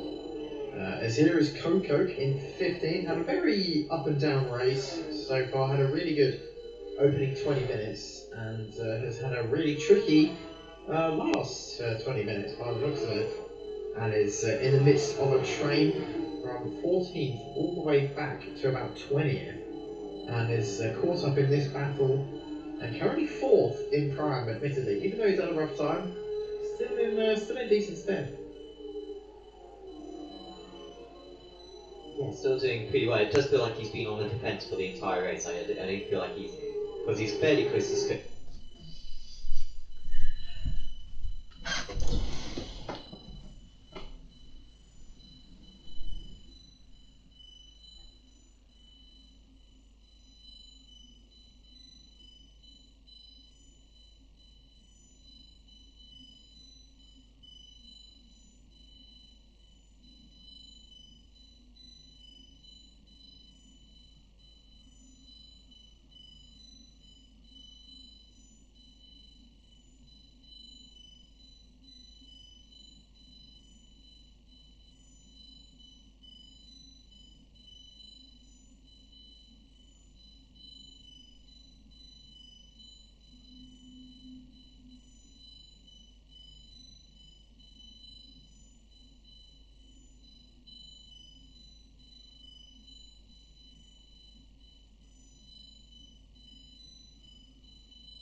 Now, and Two-Face kept up with Scopich, so yeah, those extra.